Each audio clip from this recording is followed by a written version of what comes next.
청와대 문건 유출 사건에 대한 검찰의 수사가 막바지로 치닫고 있습니다.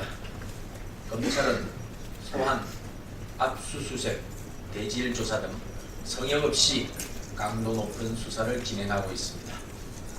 이 와중에 야당은 꼬리 자르기 수사, 짜맞추기 수사 운운하며 아직 나오지도 않는 검찰 수사 결과를 규정지어려 하고 있습니다. 자신들이 기대하지 않는 결과가 나올 가능성을 염두에 둔 듯 문제의 본질과는 상관없는 정치 공세로 물타기를 시도하려고 해서는 안 될 것입니다. 책임있는 공당이라면 검찰의 수사 결과를 예단하지 말고 기다려야 합니다. 진실은 공정한 수사에 의해서 밝혀지는 것이지 야당의 주장에 의해 밝혀지는 것이 아닙니다. 지금 확인되지 않은 정보들로 근거를 한 일부 언론 보도들로 인해서 혼란이 가중되고 있습니다. 검찰은 한 점 의혹 없이 철저히 수사해서 이 사건과 관련된 모든 의혹을 조속히 밝혀주길 바랍니다.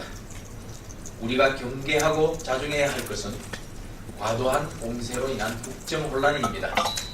야당은 근거 없는 정치 공세를 중단하고 냉정한 이성과 합리적인 자세를 보여주기를 기대합니다. 제1야당의 지도부가 통합진보당 해산 반대 입장을 밝힌 것에 대해서 일부 언론 보도들이 나오고 있습니다. 그 전날 제야시민단체 원로들이 새정치민주연합을 방문해서 통진당 해산에 반대해달라고 요청했다는 것입니다. 사실이라면 제1야당이 제야시민단체에 휘둘려서 부안해동하는 현 주소를 드러낸 것과 다름없을 것입니다. 새정치민주연합 내부에서조차 그들의 입김 탓에 통진당 해산 반대 발언이 나온 것이라며 비판의 목소리가 나오고 있습니다.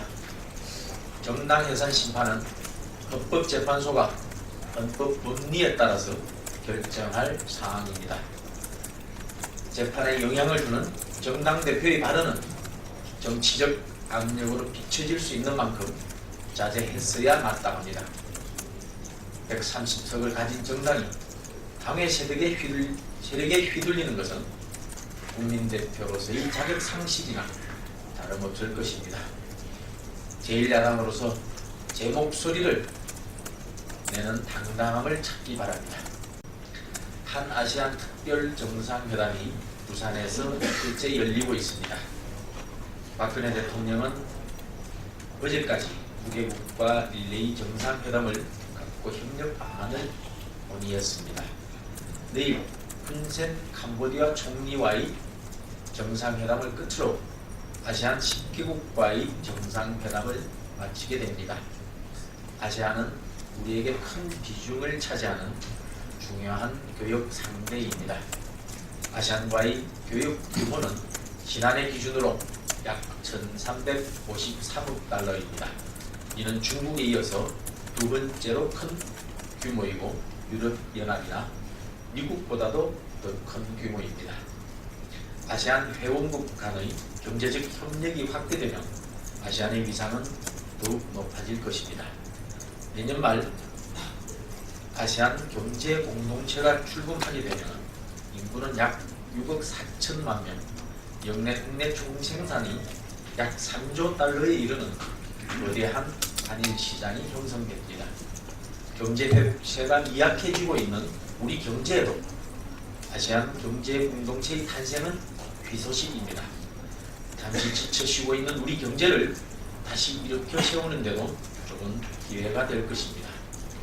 우리가 주최하는 다자 정상회담이 순항 중인 가운데 오늘 한 아세안 간 전략적 동반자 관계의 미래 비전에 관한 공동 성명을 채택할 예정이라고 합니다.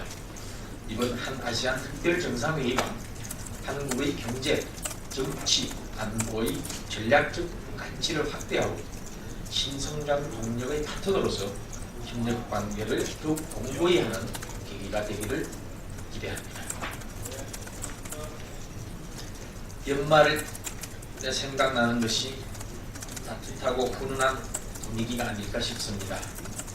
연말을 맞아 어려운 이웃을 돕기 위한 각종 기부와 봉사활동 등 선행이 이어지고 있습니다. 사회복지 공동모금회는 매년 연말 연시에 모금 캠페인을 벌이고 있습니다. 전국에서 익명의 기부자가 줄을 잇고 있습니다. 서울 광화문 광장에 설치된 사랑의 온도탑에는 최근 익명의 기부자가 현금 1,000만 원이 든 돈봉투를 기부했다고 합니다. 그런데 최근 한 재벌가 일단이 비행기를 되돌려 승무원을 내리게 하는 사건이 발생해서 논란이 일고 있습니다.